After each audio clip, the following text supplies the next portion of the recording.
Bapak Ibu Saudara-saudara, mari kita berdoa untuk pemberitaan firman Tuhan. Kita berdoa. Ya Tuhan Allah, kami mohon kepadamu. Kuatkanlah dan teguhkanlah iman kami. Supaya waktu ini ketika kami akan membaca dan merenungkan firman, biar ini menjadi waktu paling baik bagi kami. Kami berdoa, Tuhan jauhkan semua penggoda pencobaan. Biar di dalam damai-Mu kami belajar firman Tuhan. Berkati hamba-Mu dan berkati semua orang yang memberi hidupnya untuk pemberitaan firman hari ini. Terima kasih banyak, kami rindu pada firman-Mu. Berfirmanlah bagi kami Tuhan, di dalam nama Yesus firman yang hidup itu kami berdoa. Amin.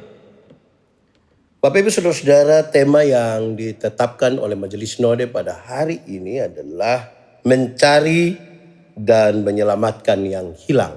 Pembacaannya terambil dari Injil Lukas pasal 15 ayat 1 sampai ayat yang ke-7. Injil Lukas pasal 15 ayat 1 sampai ayat yang ke-7. Firman Tuhan berkata demikian. Perumpamaan tentang domba yang hilang. Para pemungut cukai dan orang-orang berdosa biasanya datang kepada Yesus untuk mendengarkan dia. Maka bersungut-sungutlah orang-orang Farisi dan ahli-ahli Taurat katanya. Ia menerima orang-orang berdosa dan makan bersama-sama dengan mereka. Lalu ia mengatakan perumpamaan ini kepada mereka. Siapakah di antara kamu yang mempunyai 100 ekor domba, dan jikalau ia kehilangan seekor di antaranya, tidak meninggalkan yang 99 ekor di padang gurun dan pergi mencari yang sesat itu sampai ia menemukannya? Dan kalau ia telah menemukannya, ia meletakkannya di atas bahunya dengan gembira. Dan setibanya di rumah, ia memanggil sahabat-sahabat dan tetangga-tetangga, serta berkata kepada mereka, bersukacitalah bersama-sama dengan aku, sebab dombaku yang hilang itu telah kutemukan. Aku berkata kepadamu, demikian juga akan ada sukacita di sorga karena satu orang berdosa yang bertobat, lebih daripada sukacita karena 99 orang benar yang tidak memerlukan pertobatan. Demikian firman Tuhan. Berbahagia setiap orang yang mendengar firman, memelihara dan melakukan dalam hidup setiap hari. Shalom. Bapak Ibu Saudara-saudara, sekali lagi tema kita adalah mencari dan menyelamatkan yang hilang. Saya berharap saudara-saudara masih ingat lagu ini. Saya akan memulai khotbah dengan mengajak kita ulang mengingat dan menyanyikan lagu ini. Ini lagu lama. Engkau cari intankah? Engkau cari intankah untuk mahkota Yesus dan seterusnya. Tapi di ref-refnya dia bilang begini. Intan-intan dan permata, jiwa-jiwa Tuhanku. Jiwa-jiwa Tuhan yang disebut intan dan permata. Orang-orang yang tersesat itu. Saudara-saudara, ini hal yang menarik, saudara-saudara. Kenapa? Betapa berharganya manusia sekalipun mereka disebut sebagai orang-orang yang hilang. Saya ingat saudara-saudara, satu kisah di Gerasa dulu. Yesus meninggalkan orang-orang yang sementara bereuforia karena baru saja menikmati Tuhan merubah roti dan ikan menjadi berkat yang sangat banyak. Banyak orang menikmati itu. Yesus meninggalkan mereka semua. Yesus pergi ke Gerasa hanya untuk berjumpa dengan satu orang yang kerasukan legion. Kalau dia kerasukan legion berarti dia kerasukan roh jahat, kira-kira 6.000 roh jahat. 6.000, bayangkan kita punya teman majelis satu roh jahat di punya otak saja kita pusing. Ini 6.000. Itu orang menjadi jahat. Bagi orang lain dia jahat, bagi diri sendiri dia jahat. Dia memukul-mukuli dirinya dengan batu. Bagi beberapa orang jahat begini lebih baik mati. Tapi tidak bagi Yesus. Tidak bagi Yesus. Yesus pergi kepadanya. Waktu Tuhan Yesus turun dari perahu. Roh jahat itu bilang begini. Yesus anak Allah yang hidup. Apa urusanmu dengan kami? Rupa-rupanya roh-roh jahat itu juga mengenal nama Yesus. Jadi kalau orang Kristen baru sekedar mengenal nama Yesus. Dia belum lebih hebat dari roh jahat. roh jahat mengenal nama Yesus dan ketakutan. Injil Markus mencatat. Di daerah itu ada penjaga-penjaga babi menjaga babi kira-kira 2.000 ekor. Mereka meminta supaya masuk ke babi-babi itu. Yesus membiarkan roh jahat ini masuk ke babi-babi itu. Terjunlah babi-babi itu ke dalam jurang dan mati 2.000 ekor. Saudara bisa bayangkan 2.000 ekor. Orang-orang kehilangan pekerjaan, pergi kasih tahu orang di kampung dan datang usir Yesus. Apakah Tuhan Yesus tega membuat orang kehilangan pekerjaan? Jawabannya tidak. Bahkan tidak sama sekali. Tapi kenapa Tuhan Yesus membiarkan 2.000 ekor babi mati? Sama-sama kita tahu bahwa dalam struktur budaya Yahudi, babi itu haram. Orang Yahudi tidak makan daging babi. Tidak ada sei babi di Yahudi. Aroma itu tidak ada di Yahudi. Tetapi yang haram ini dong pelihara 2.000 ekor. Sementara ada 1 jiwa hampir binasa mereka biarkan. Ini yang mau disampaikan kepada kita. Alangkah lebih baiknya ada 2.000 ekor babi mati daripada ada 1 jiwa binasa. Sekarang coba hitung. Kalau babi 1 ekor 4 juta. Kalau 4 juta kali 2.000 berapa? 8 miliar harga 1 orang. Paling tidak dalam konteks itu. Hampir-hampir saya ingin bertanya. Gereja mana yang siapkan 8M untuk pekabaran Injil. Untuk mendapat 1 jiwa itu. Saya memulai dengan ini. Saudara-saudara, lantas kita membaca teks yang saya kira kita paham dengan baik. Injil Lukas pasal 15 ayat 1 sampai ayat yang ke-7. Saya mencatat bagi kita. Yang menarik dalam teks itu adalah ada Tuhan Yesus, pemungut cukai dan orang-orang berdosa, orang Farisi dan ahli Taurat. Di teks itu Tuhan Yesus ada pemungut cukai dan orang berdosa, ada orang Farisi dan ahli Taurat.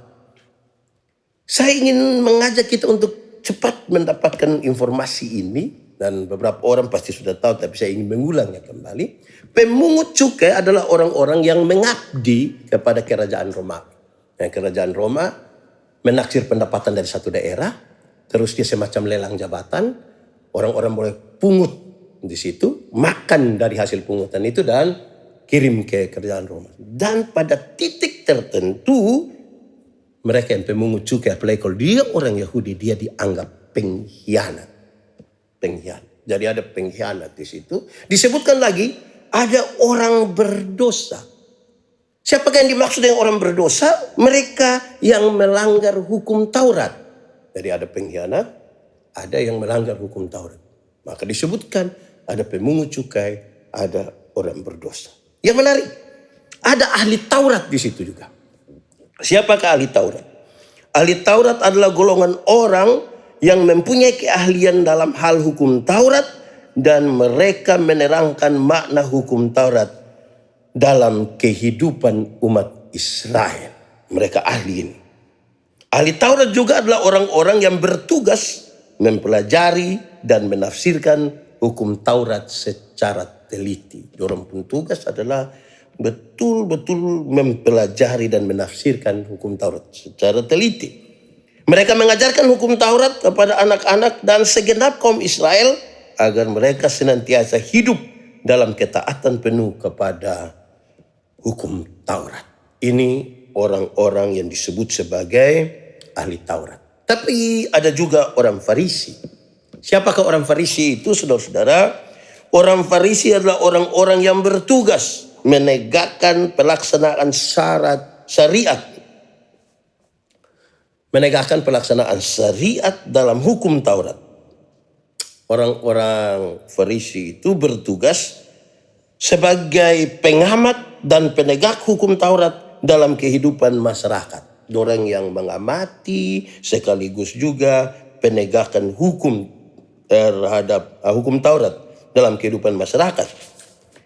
Orang-orang yang disebut sebagai orang Farisi, mereka suka memperhatikan hal-hal yang sangat kecil dalam urusan dengan syariat hukum Taurat ini. Sehingga kesalahan sekecil apapun harus dihukum sesuai dengan hukum Taurat. Sebab mereka yakin bahwa Allah mencintai orang yang taat kepada hukum Taurat dan menghukum orang yang tidak taat.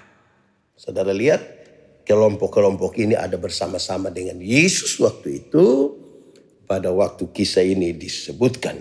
Saudara-saudara, teks itu juga menggambarkan kepada kita sesungguhnya bahwa orang-orang Farisi dan ahli Taurat dengan sadar dibatasi dan membatasi diri untuk bergaul, berinteraksi, dan hidup bersama-sama dengan pemungut cukai dan orang berdosa.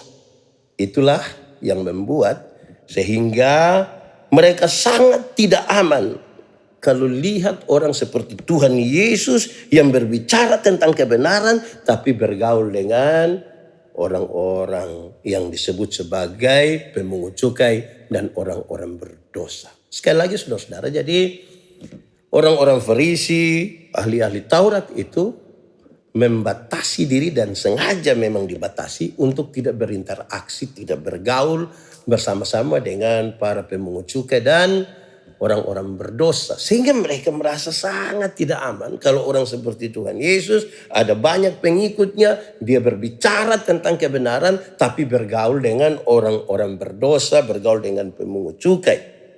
Saudara-saudara, padang rumput di Yudea dipakai untuk peternakan, adalah tempat di mana banyak gembala membawa domba untuk mendapat makanan. Seringkali para gembala pergi berkelompok dari satu kampung yang sama, sehingga pada waktu pulang dan kalau ada domba yang hilang, maka gembala dapat menitipkan domba yang lain kepada gembala yang akan pulang, sementara gembala itu mencari domba yang hilang. Mereka cukup ahli dalam mencari jejak domba yang hilang. Dan setelah mendapatnya, gembala itu memikul domba itu di bahu, membawa pulang domba yang sudah didapat itu. Ada kebiasaan saudara-saudara, masyarakat sekampung menunggu dan menanti gembala yang akan pulang membawa domba itu. Dan kalau gembala itu pulang, mereka menyatakan syukur bersama. Kira-kira teks menyatakan hal-hal itu. Saudara-saudara, karena tema kita hari ini berbicara tentang mencari dan menyelamatkan yang hilang, maka saya ajak kita untuk merenungkan sekaligus memberi jawab terhadap tema ini. 1. Apakah yang 99 ekor itu tidak penting?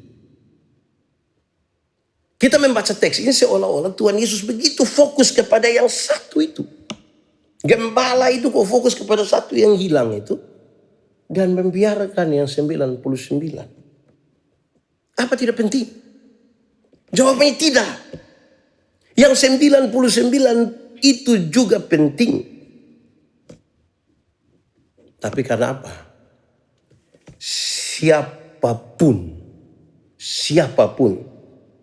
yang memiliki harta, ia tahu bahwa semuanya berharga. Jadi kalau ada satu orang, dia punya 100 ekor domba, siapapun termasuk kita, penting. 100 itu penting.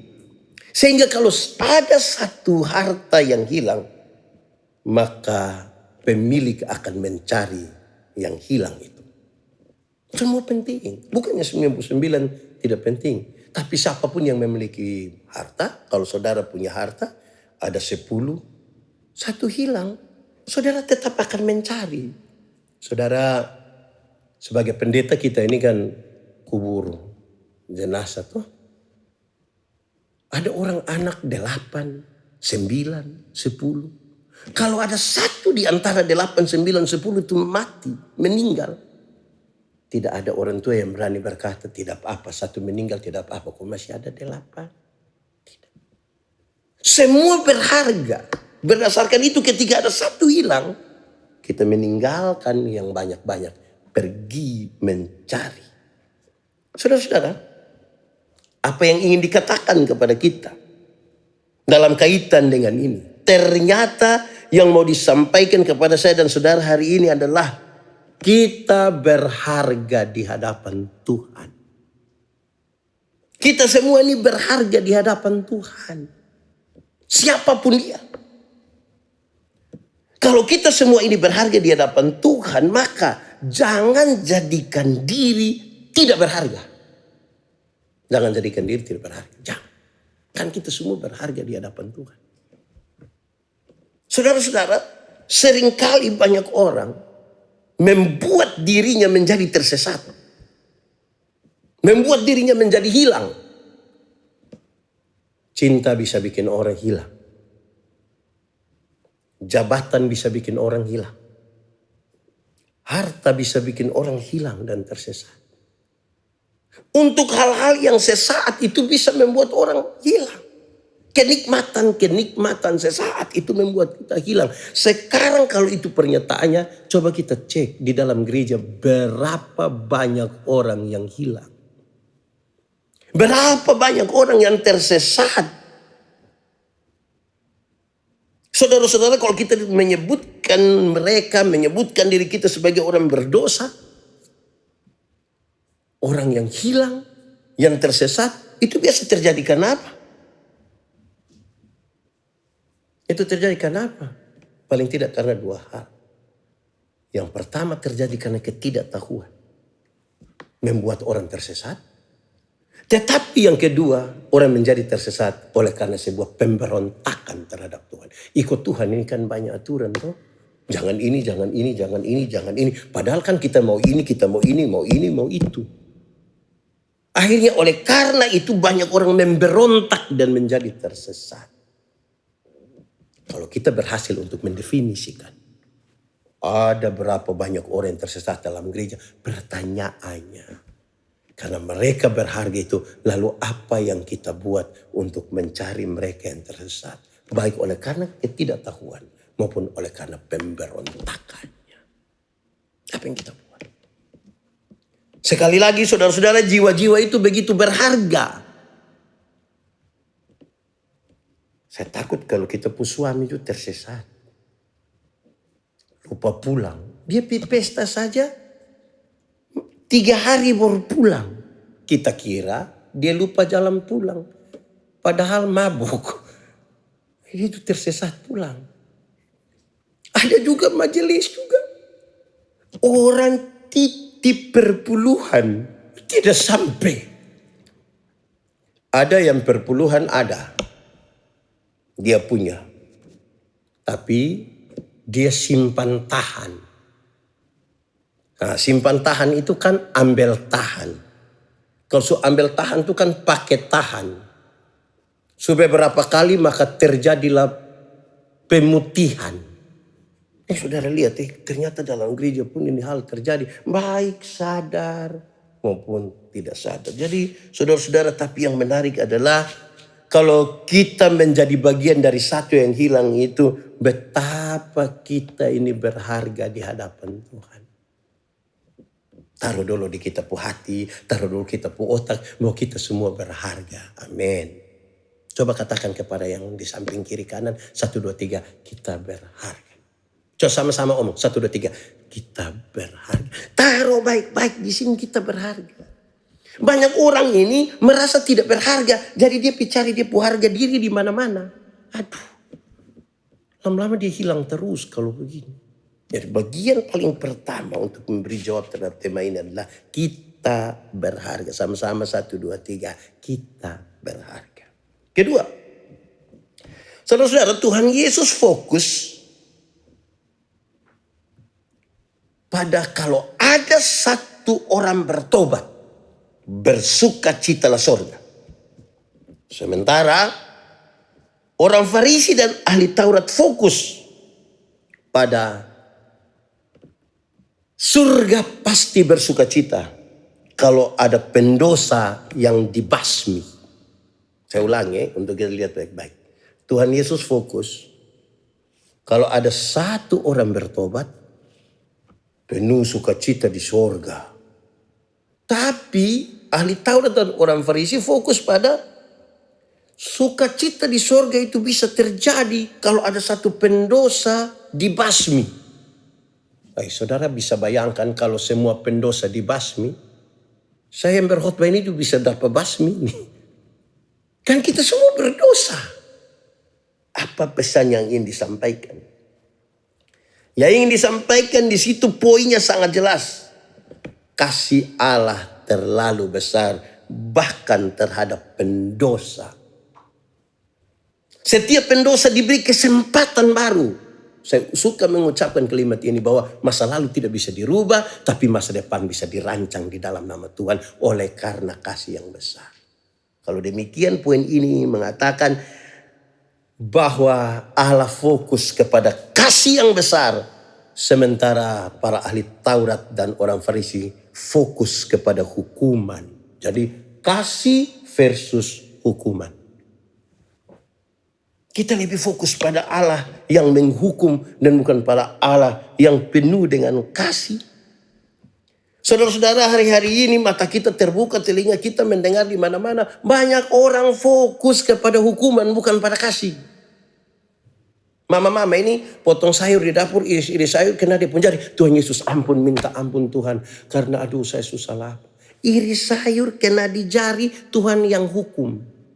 Saya bayangkan kalau setiap hari kita bikin satu dosa, Tuhan iris satu jari. Mungkin saya kena iris dari ujung kaki sampai ujung kepala, dapat iris semua. Kita lagi fokus di mana? Saudara, kalau orang hanya fokus pada hukuman, dia cenderung menjadi hakim. Celakalah, celakalah, celakalah, celakalah, celakalah. Semua orang. Nah tak ujuk orang tanya, telu? Lu tidak celaka? Saudara, kita ini manusia celaka semua. Tapi kalau bukan karena kasih Allah yang besar, surga tiada. Bukan karena kebaikanmu. Bukan karena. Kalau bukan kasih, surga tiada. Semua kasih. Bayangkan Tuhan fokus kepada kasih. Tapi ini ahli-ahli Taurat, ahli agama dong ini lagi fokus pada hukuman. Tapi saya ingin clear di depan bahwa tidak dimaksudkan bahwa oleh karena kasih itu kita bebas berbuat dosa. Bukan itu. Tetapi betapa pentingnya pertobatan itu. Pak Pendeta, saya coba bertobat tapi ulang lagi. Saya coba bertobat tapi ulang lagi. Saya coba bertobat tapi ulang. Memang benar. Karena ada dua hal. Hal yang paling pertama ini alkitabiah sekali. Kedua juga alkitabiah, tapi saya yang pertama dulu. Roh memang penurut Bapa, tapi daging lemah. Roh penurut, tapi daging lemah. Amin? Amin. Coba angkat tangan yang depu daging su lemah. Roh memang mau, tapi daging ini lemah. Sehingga hari ini kita bisa bilang tidak. Besok agak turun sedikit. Tidak. Lusa, tidak. Nanti terakhir itulah bilang, Tuhan juga mengerti. Kan roh penurut, tapi daging lemah. Itu hal pertama. Tetapi hal yang kedua, pertobatan itu banyak kali orang berusaha sendiri. Tanpa Tuhan. Saudara, pertobatan itu bukan upaya tahan diri. Ini hari kita bisa, besok belum tentu bisa. Pertobatan bukan usaha tahan diri. Tidak, saya tidak mau. Ini hari sukses, besok belum. Pertobatan itu selalu dimulai dari perubahan cara berpikir. Cara berpikir membentuk tindakan. Tindakan berulang-ulang menjadi kebiasaan, kebiasaan menjadi budaya, budaya menjadi karakter. Nah itu pertobatan. Jadi orang yang telah mendapat kasih karunia dari Tuhan Allah, merubah dia pun cara berpikir. Tidak lagi fokus pada hukuman. Dia berfokus kepada kasih Allah. Kasih Allah yang besar mempengaruhi tindakan. Tindakan yang terus menerus itu membuat dia menjadi biasa. Kebiasaan itu menjadi budaya. Budaya menjadi karakter. Kalau karakter itu ada berarti nilai dirinya ada. Saudara-saudara, pada akhirnya kekristenan itu nilai. Pada akhirnya kekristenan itu nilai. Karena itu yang harus kita jadikan. Tuhan sangat mengasihi kita. Karena itu dia mau berkorban bagi kita. Dia pergi mencari kita ini. Berharga sekali kita ini. Tuhan sudah mencari kita, menyelamatkan kita. Orang masih sibuk dengan upaya pengandalan dirinya. Supaya dia mau bertobat dan memperoleh surga. Saya mau tanya saudara, surga itu ada karena apa? Kasih karunia. Kalau dengan Anda bertobat, Anda langsung dapat surga, ya tidak butuh Tuhan Yesus lagi toh. Pertobatan kita tuh bagian dari ungkapan syukur kita kepada Tuhan yang telah memberi kasih-Nya atas kita sekalian. Jadi jangan lagi kasih versus hukuman. Kalau tidak kita saling menghakimi. Kadang-kadang kita penghakiman nih 1 lawan 1, 1 gereja lawan 1 gereja, 1 pendeta lawan 1 pendeta. Akhirnya kita sibuk jadi hakim. Tuhan suruh kita jadi saksi. Bukan jadi hakim. Tuhan suruh kita menjadi saksi, melihat, mengalami, merasakan. Tidak usah jadi pengacara. Pembela Tuhan tidak usah. Saksi. Sama-sama 1, 2, 3. Saksi. Menyaksikan apa? Kasih dan kemurahan Tuhan. 3. Saudara-saudara, bagaimana mencari yang hilang? Kan mencari dan menyelamatkan yang hilang. Ini harus menjadi pertanyaan besar dari pribadi-pribadi yang percaya pada Tuhan. Ini menjadi pertanyaan dari gereja-gereja. Bagaimana mencari yang hilang? Bagaimana cari yang hilang? Jawabannya secara konseptual begini. Mencari yang hilang itu kerjanya mesti tim. Kerjanya mesti tim, tapi fokusnya pada personal. Mencari dan menyelamatkan yang hilang. Bagaimana caranya adalah kerjanya mesti tim. Nanti fokusnya personal. Dalam teks tadi, saudara-saudara, gembala-gembala itu bisa saja dia membiarkan domba-domba yang 99 itu dengan gembala yang lain. Terus nanti yang 1 itu yang hilang dicari oleh gembala yang memiliki. Saudara-saudara, ini menjadi penting. Paling tidak untuk mengatakan begini. Untuk kepentingan pekabaran Injil, mencari dan menyelamatkan yang hilang. Tidak ada Superman dalam gereja. Tidak ada. Tidak ada. Harus ada super team. Supaya ada yang melakukan ini, ada yang ini, ada yang itu. Untuk mencari dan menyelamatkan yang hilang. Saudara-saudara, sekarang di zaman yang sudah digital ini, kita omong di sini di Amerika tahu, di Afrika tahu, di Sabu tahu, di Niki-Niki tahu, di Menela Petu tahu. Kenapa? Karena media. Pendeta Yandi berkhotbah. Nanti ada orang yang rekam. Ada yang upload, ada yang macam-macam. Pendeta tidak perlu tahu semua. Belajar semua, gagal semua. Dia mesti fokus apa yang harus dia pelajari. Saudara-saudara, ada kebiasaan di daerah-daerah yang punya ladang-ladang gandum yang sangat luas. Saudara-saudara, di ladang-ladang gandum itu, pekerja-pekerja itu suka pergi bawa anak-anak mereka. Yang menarik kalau ada anak yang pada waktu pulang dicari oleh orang tuanya tidak ada. Dia tersesat di dalam ini gandum-gandum. Nah gandum tinggi, anak lebih pendek dari gandum-gandum itu toh. Bagaimana mereka mencari? Bagaimana mereka cari? Sebanyak-banyaknya orang berdiri bergandengan tangan. Sebanyak-banyaknya orang berdiri bergandengan tangan. Dan sambil bergandengan tangan itu mereka berjalan ke depan. Nah karena mereka berjalan bersama-sama, kemungkinan untuk mendapat anak yang hilang itu sangat besar. Saudara bisa bayangkan kalau cari sendiri-sendiri. Saudara coba bayangkan kalau di pembapa sendiri cari. Ini hari di pembapa berteriak, anak ada suara tapi di mana kita juga pusing. Bekerja bersama-sama. Saudara-saudara, hal ini serius bagi kita saudara-saudara karena kadang-kadang kita berusaha sekuat tenaga tapi sendiri. Kerjanya mesti kerja tim. Dan di balik itu semua kita butuh doa bersama-sama. Pertobatan itu saudara. Pertobatan itu. Itu Tuhan yang mampu untuk mengerjakan. Kita hanya alat. Tidak ada manusia bisa bikin tobat manusia. Kalau manusia bisa bikin tobat manusia itu dia pun nama munafik. Ada ibu-ibu bilang dia pun suami, "Bapak, jangan merokok." Dia pun suami tidak merokok. di rumah. Waktu dia keluar rumah, gas korem. Gas tinggi. Nanti pulang, sudah dekat rumah baru bab tua berhenti.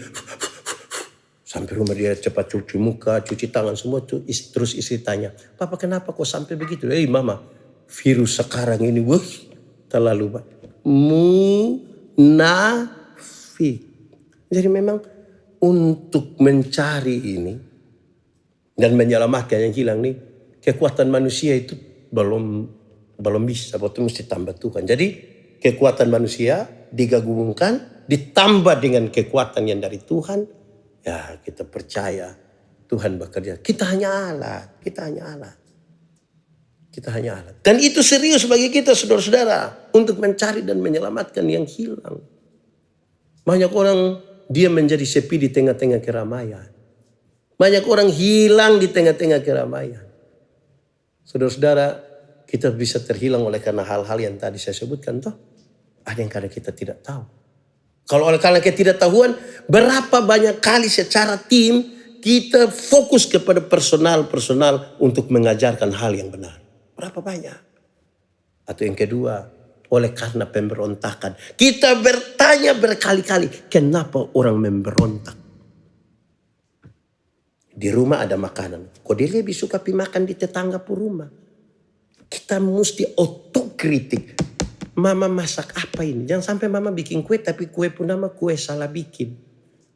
Kulit di dalam isi di luar. Nah itu jadi masalah. Anak akan lebih suka. Kita mencari tahu bersama. Keempat. Saudara. Ahli Taurat orang Farisi adalah bagian dari mereka yang terhilang. Keempat ini saya ingin mengatakan. Para ahli Taurat dan orang Farisi adalah bagian dari mereka yang terhilang. Kenapa? Cara pandang mereka bermasalah. Mereka lebih mengabaikan orang-orang yang tadi disebut sebagai pemungut cukai, orang berdosa. Mereka abaikan. Mereka lagi fokus secara pribadi kepada Tuhan. Mereka bicara tentang penghakiman terhadap orang berdosa. Tapi mereka mengabaikan mereka yang disebut sebagai orang-orang berdosa. Dalam konteks ini saya mengatakan ahli Taurat ini adalah bagian dari yang terhilang. Hari ini kalau kita bicara ahli Taurat, siapakah ahli Taurat itu? Ya, ahli Taurat itu bisa saja pendeta-pendeta. Bisa saja yang penatua, diaken, pengajar, guru sekolah minggu. Para pimpinan kategorial fungsional.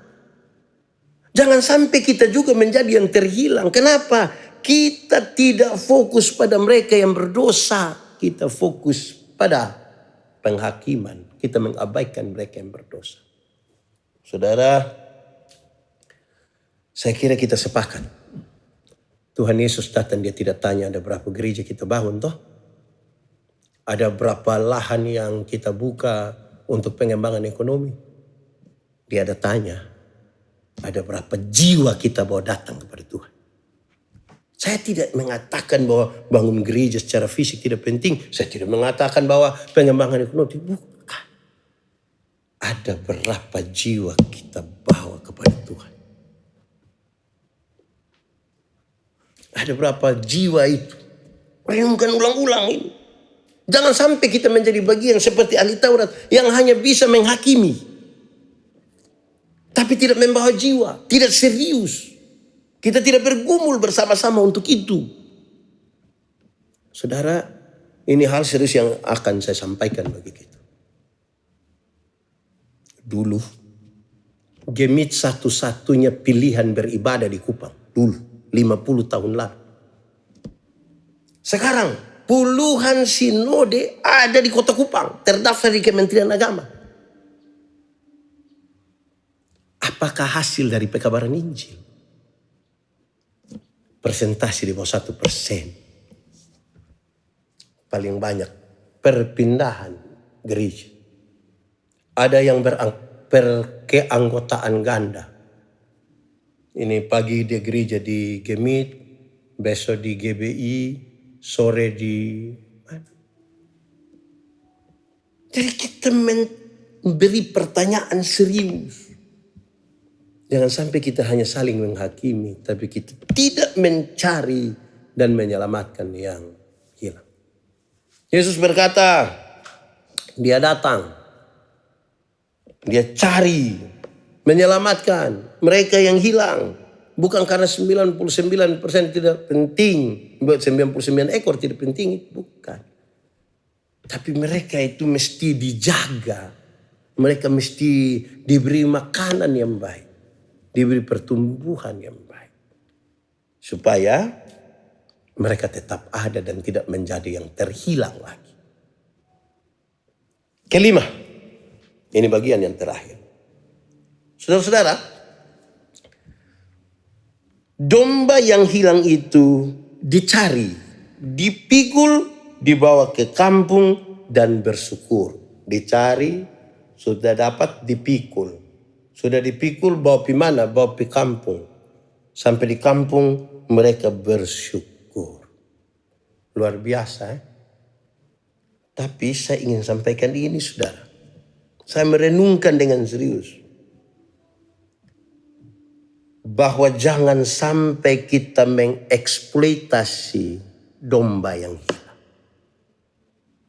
Domba sudah terhilang lah, kita eksploitasi dia lah yang hilang. Dia tambah hilang. Kenapa saya berani mengatakan begitu? Kenapa? Jangan sampai saudara-saudara, bukan Tuhan pakai kita untuk pekabaran Injil, tapi kita pakai Tuhan untuk pekabaran Injil. Cari uang di mana-mana atas nama pekabaran Injil, tapi tidak untuk kepentingan jiwa-jiwa yang terhilang. Kita lagi mengeksploitasi mereka. Saudara-saudara, satu waktu kami PA tentang teks ini. Semua bicara tentang kasih. Semua bicara tentang bagaimana berharganya ini satu ekor ini. Setelah sudah mau selesai, ada seorang peserta PA dia bilang begini, Bapak Ibu saudara-saudara, jangan dulu kita cepat-cepat bilang sesuatu tentang satu domba yang sudah didapat itu. Jangan dulu kita bilang cepat-cepat.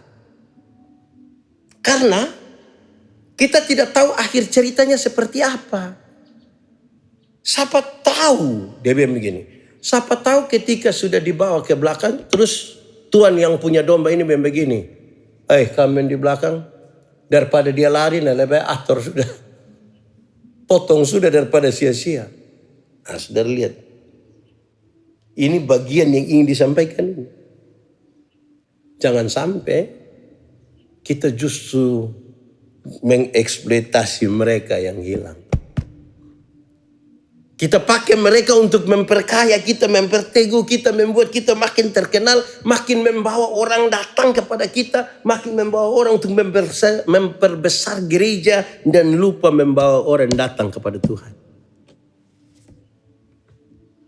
Saya mau bilang kepada saudara demi nama Tuhan, tidak ada pendeta besar. Pendeta badan besar ada. Tapi yang besar itu hanya Tuhan. Tidak boleh ada satu alasan untuk kita mencuri kebesaran Tuhan itu. Supaya orang-orang yang kita dapatkan, kita bawa kepada Tuhan. Jangan bawa pada kita. Jangan bawa untuk membesarkan pendeta Yandi. Jangan bawa untuk membesar gereja kita. Nanti kita cenderung ada pada penghakiman demi penghakiman. Jangan mengeksploitasi mereka. Jangan. Kita semua berharga di hadapan Tuhan, toh?